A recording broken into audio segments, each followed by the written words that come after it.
Olá, seja muito bem-vindo e muito bem-vinda ao programa Vida em Família, onde eu e meus convidados ajudamos você a solucionar os problemas do dia a dia. Se você quer assistir esse programa mais de uma vez, você pode assisti-lo no YouTube oficial da TV Evangelizar. Basta ir lá, compartilhar com seus amigos e não se esqueça de seguir o Instagram Evangelizar TV. O programa de hoje só está começando e hoje nós vamos refletir sobre o uso do celular dentro de casa.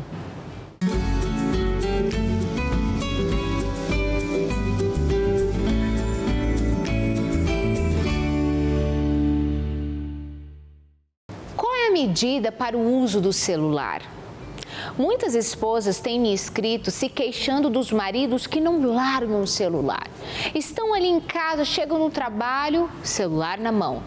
A esposa quer conversar, quer ter uma troca de olhar, quer poder discutir algum problema ou solucionar outro, e o marido com o celular. Outra coisa, uma queixa grande, convívio com os filhos. O filho está lá chamando a atenção do pai. Pai, olha aqui, pai, olha aqui.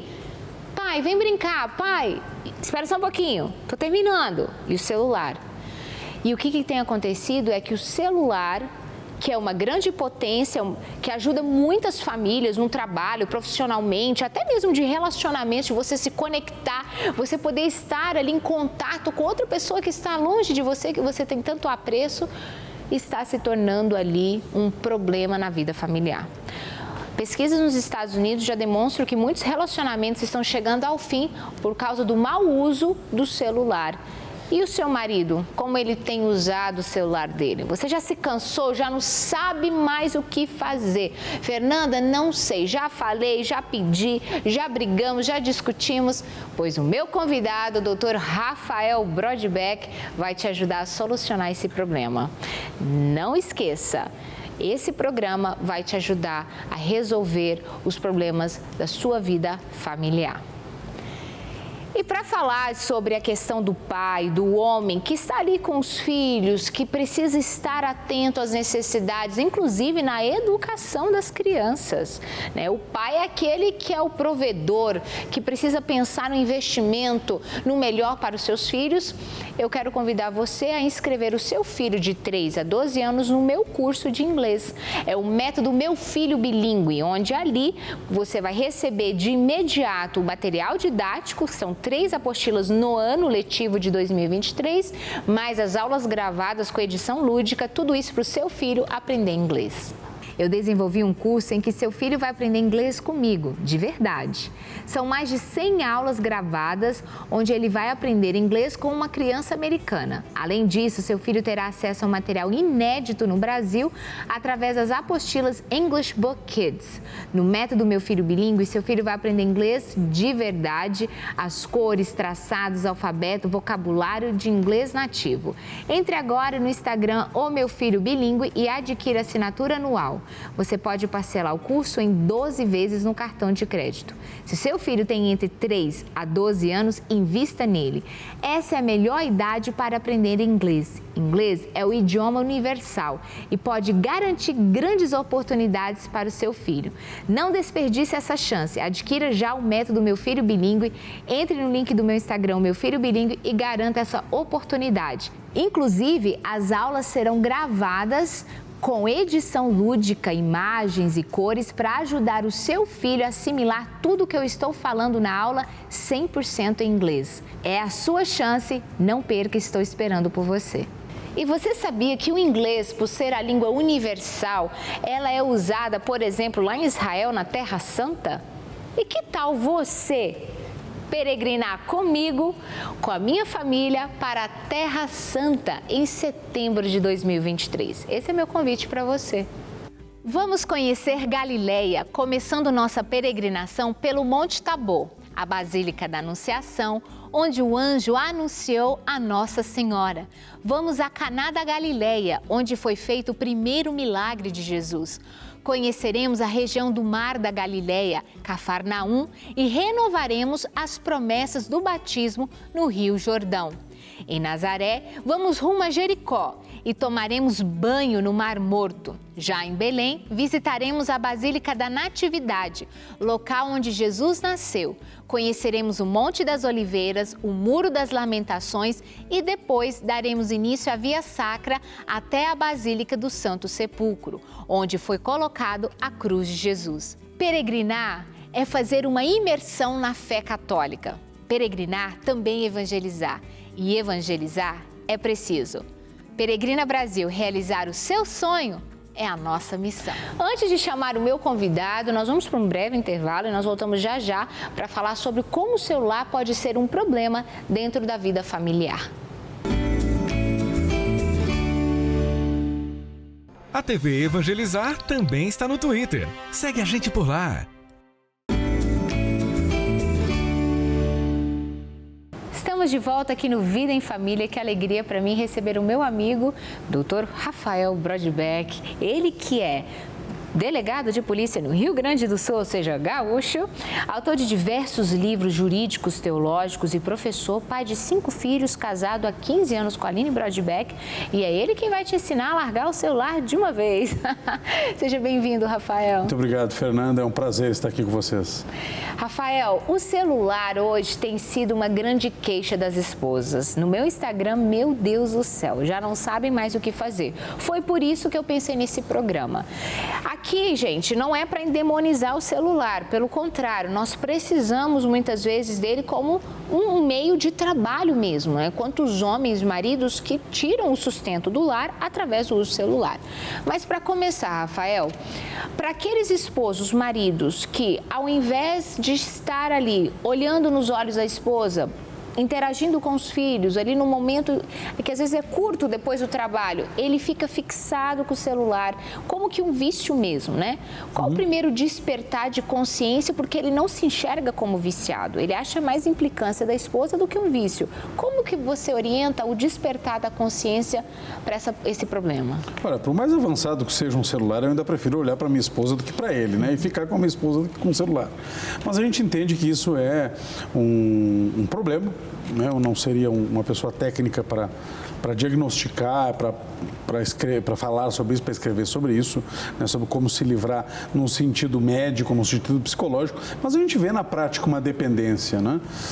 Evidentemente que isso já houve na história da humanidade com outros artefatos tecnológicos, com muitos talvez nossos pais ou amigos dos nossos pais, nos anos 80, 90, eram dependentes de alguns programas de televisão ou de algum jornal, né? Não poderia ficar sem ver aquele jornal noticioso, como se diz no Rio Grande do Sul, aquele jornal ou aquele programa esportivo, todo mundo tem que ficar em silêncio. A gente entende que, por um lado, isso fazia parte da educação que o pai queria passar para o filho, de que ele tinha que realmente respeitar, mas havia uma dependência prática muito grande, né?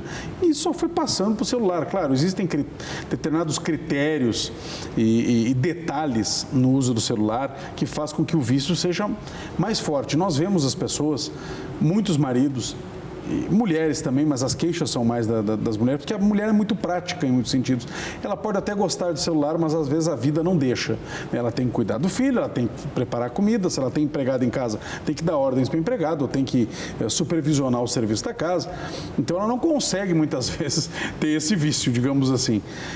Já o homem não, chega do trabalho, às vezes tem que continuar um trabalho em casa, mas entre um trabalho e outro tem ali uma escapada para alguma outra coisa que pode ser importante, porque o lazer é importante, pode ser necessário para que o homem dê aquela desopilada depois do trabalho, né? O meu trabalho, por exemplo, é extremamente extenuante, a gente tem que dar uma desopilada de alguma forma, e eu não digo que faço isso pelo celular, pode ser às vezes pelo celular, às vezes eu vou dar um mergulho na piscina, ou vou simplesmente ficar quieto, ou vou atualizar as minhas orações, mas alguma coisa tem que ser feita. Mas há um limite, evidentemente, né? Esse tempo de desopilada não são 1 hora, 2 horas, 3 horas.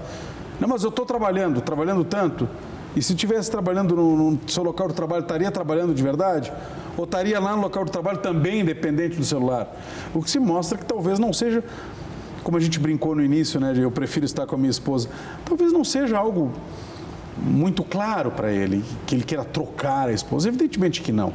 Bem, em alguns casos talvez sim, mas o que parece que é uma fuga. E você acredita que o celular pode ser um esconderijo, assim, muitas vezes, do homem?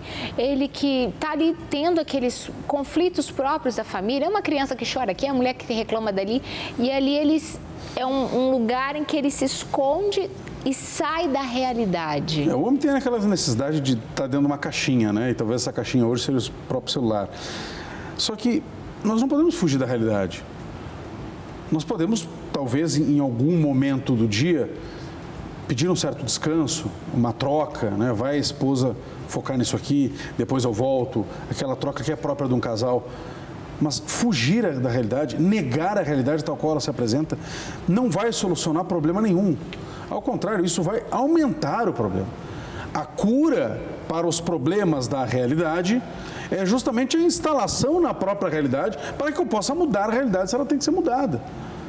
Se eu estou numa realidade que tem problemas, eu não tenho que fugir dessa realidade, não tenho que fugir desses problemas. Eu tenho que justamente estar imerso nesta realidade, de corpo e alma, para poder corrigi-la, inclusive, se for o caso. Eu não posso fingir como delegado de polícia que não há crimes na minha cidade. Eu tenho que entender quais são os crimes, como resolvê-los, como investigá-los para garantir a paz social. A gente brinca muitas vezes quando há um assalto num banco, as pessoas fogem do banco. O policial é aquele que corre em direção ao assalto. É como o bombeiro, está pegando fogo, todo mundo foge do fogo, o bombeiro corre em direção ao fogo. Então, é muito da minha profissão me ensina a lidar de uma maneira muito prática com as coisas. Eu não tenho como fugir. Se eu fugir, eu estou fugindo da minha missão. Isso me ajuda a levar a cabo a minha missão também em outros âmbitos da minha vida. Porque nós não podemos fragmentar a nossa vida, né? Nós não podemos compartimentar as coisas. Eu sou um delegado, eu sou um escritor, eu sou um marido, eu sou um católico, eu sou um pai. Não, eu sou Rafael Vitola Brodbeck, que tem todas essas dimensões e todas essas dimensões têm que estar integradas. E a gente tem, como você disse, essa necessidade de muitas vezes se afastar um pouco para se entreter. Você falou aqueles minutos, né? Que não é assim um dia inteiro. Antigamente era televisão, como você bem citou. Será que hoje o celular não está entrando nesse novo formato de entretenimento? Como que é isso para você, do seu ponto de vista? Olha, eu acho que eu tive uma juventude muito boa, porque eu não busco tanto entretenimento hoje, sabe? Eu tive muito entretenimento quanto jovem. Mas eu acho que de vez em quando um filme, alguma coisa, mas isso não pode substituir as nossas obrigações. O problema é que muitos estão deixando de cumprir suas obrigações. E não adianta alegar que o celular é home office. Até que ponto a pessoa está ali com home office mesmo, ou aquilo é apenas uma desculpa para fazer navegações e procurar aqui e postar no Instagram? E aqui está falando de alguém que posta no Instagram toda hora, que posta stories, que posta no feed, que fala com as pessoas, que conversa com as pessoas na mensagem direta, que fala em WhatsApp, que entra no Facebook. Mas porque isso realmente é um trabalho, mas mesmo assim eu não me deixo escravizar. Porque eu tiro fotos dos meus churrascos, as pessoas falam, tem uma finalidade apostólica, mostrar uma vida católica natural, mas mais do que tirar foto do meu churrasco, eu me entrego fazendo aquele churrasco. Eu quero que a minha mulher, os meus filhos, os meus convidados, como vocês já tiveram lá em casa, apreciem aquela experiência do churrasco muito mais do que eu tirar uma foto do churrasco, ainda que eu atire. Rafael, você está chegando a um ponto que é uma virtude de estar, da temperança, né? Uhum. Nem muito, nem pouco, mas é aquele equilíbrio da virtude e da temperança. Os homens que hoje estão assistindo, talvez, esse programa, eles podem recorrerem de que maneira, por exemplo, a fé católica, a sua intimidade com Deus, para encontrar essa virtude que vai sanar esse vício, no caso do uso indevido do celular? Sabe que São Tomás, ele, quando avaliava as virtudes, ele dizia que muitas vezes as virtudes elas são distorcidas, né? E quando elas são distorcidas, elas transformam em vício. E essas virtudes podem ser distorcidas por defeito, ou seja, pela falta de algo que caracteriza essa virtude, como ela pode, por exemplo, uma virtude da modéstia, que muito se fala aí, né? Modéstia no vestir, modéstia no apresentar-se. Ela pode ter um defeito, ela pode não ser virtude da modéstia por conta de um defeito, ou seja, pelo desleixo. Mas ela pode também entrar pelo outro, ela pode não chegar a ser virtude pelo exagero. Então, a pessoa que se veste como uma burca no Afeganistão. A mesma coisa em qualquer outra circunstância na vida. É claro, tem coisas que são objetivamente más, mas nós não estamos falando de algo intrinsecamente mal. O celular é um aparelho que serve para que eu me comunique com os meus policiais, por exemplo, que eu me comunique com os meus filhos, me comunique com a minha mulher, me comunique com os meus alunos, me comunique com as pessoas que são interessadas em comprar os meus cursos, em comprar os meus livros, pessoas que precisam de alguma ajuda na fé católica ou em qualquer outra área da vida. O seu apostolado mesmo, ele se dá de forma grandiosa no Brasil e além do Brasil, também por causa do uso do celular. E antes do celular ser inventado, né, no início da internet, lá em 97, 98, nas listas de discussão, ainda antes do Orkut, muito antes do Orkut, eu conheci a minha esposa no Mirk, que era uma rede social da época, mas se usava no computador. Né? Então, é um instrumento, e como instrumento ele é neutro. Então, nós não podemos demonizá-lo, achar que o celular, ou a internet, ou o computador, ou qualquer outra coisa, é mal em si mesmo. Não é? Mas também não podemos fechar os olhos e ignorar que muitas coisas estão acontecendo. E nós não falamos apenas de vício no sentido de não prover à família que isso acontece, mas também de dar exemplo para os filhos que logo em seguida também já vão para as telas, precocemente e livremente, sem supervisão, e daqui a pouco estão sendo vítimas de inúmeros crimes contra a sua pureza, por exemplo. Eu ia falar exatamente disso, então a gente está em sintonia. Rafael, há muitas queixas das esposas também é encontrar ali o acesso à pornografia, conversas, até mesmo ali o adultério mesmo, traições, tudo ali virtual, online. Ele não chegou a ver a mulher, ele não chegou a ter a relação sexual física com a mulher, tudo virtual. E que é de fato adultério. Adultério no coração, como dizia Nosso Senhor, né? O que você pode orientar? A pessoa tem que procurar ajuda especializada, né? Porque isso é um vício. Tem que procurar ajuda especializada e hoje, graças a Deus, nós temos inúmeros terapeutas, né? Terapeutas, psicólogos, psiquiatras de base cristã, de base católica. Na internet temos muito isso. E se por acaso alguém que está nos assistindo não conhece ou não sabe, pode me procurar, pode me chamar, me mandar uma mensagem e eu vou encaminhar para alguns profissionais. Então precisa se buscar ajuda específica, especializada, para que você saia desse vício. Uma coisa interessante, o homem ele tem os 3 P's que a gente costuma dizer, né? Ele é provedor, ele é protetor, ele é procriador. Dentro desses 3P, o homem, o ser protetor, né? Esse homem que protege a família, que também provê e que vai procriar. O celular tende a afastar essa proteção, porque a mulher, ela não se sente mais amparada, protegida, os filhos. Porque ele está dentro do outro mundo, né? Ele está dentro daquela tela. Isso. Para você que trabalha muito com homens, masculinidade, qual é o processo, como reverter essa rota? Né? Então, ele está caminhando para um lado que está deixando de cumprir a sua função de homem. Como que você acredita que pode reajustar essa rota para que ele assuma a sua masculinidade? Primeiro, ele tem que entender que ele não está sendo protetor. Eu acho que não adianta brigar com o uso do celular, não adianta dizer que você não está comigo aqui enquanto eu estou fazendo comida, não adianta choramingar. Até porque o homem não vai querer ouvir. Não vai querer ouvir, ele está no celular. Né? E a mulher falando. Fala muito e acaba não ouvindo muito pouco. É preciso conversar, é preciso estar muito claramente definido os valores, um alinhamento do casal. Mas o homem precisa entender qual é a sua missão. Muitas vezes nós estamos falando do homem católico e que ele até tem uma devoção a São José, mas ele ainda não entendeu exatamente o que São José fez. São José, ele não foi para qualquer país para salvar Maria Santíssima e seu filho Jesus. Ele foi para o Egito, de onde os seus antepassados fugiram.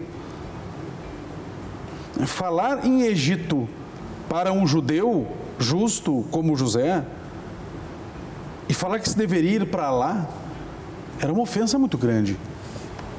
Todos os anos, São José, Nossa Senhora e todos os judeus piedosos da sua época comemoravam na Páscoa a saída justamente do Egito, onde eles foram escravos.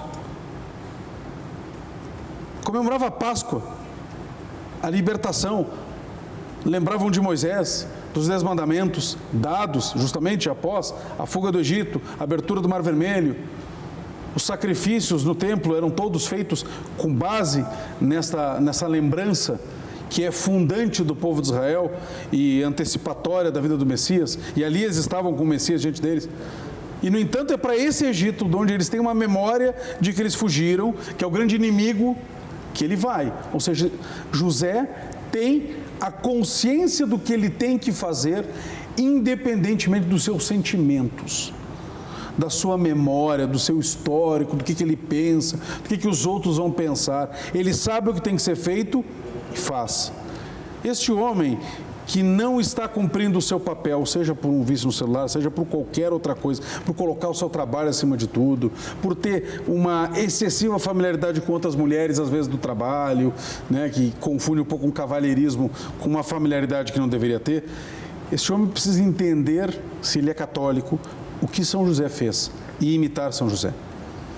Nós temos, graças a Deus, uma grande devoção a Nossa Senhora e que está sendo aumentada cada vez mais. Mas nós não podemos deixar de lado São José, principalmente para os homens. O grande modelo para nós, depois de Cristo, para nós homens, é São José.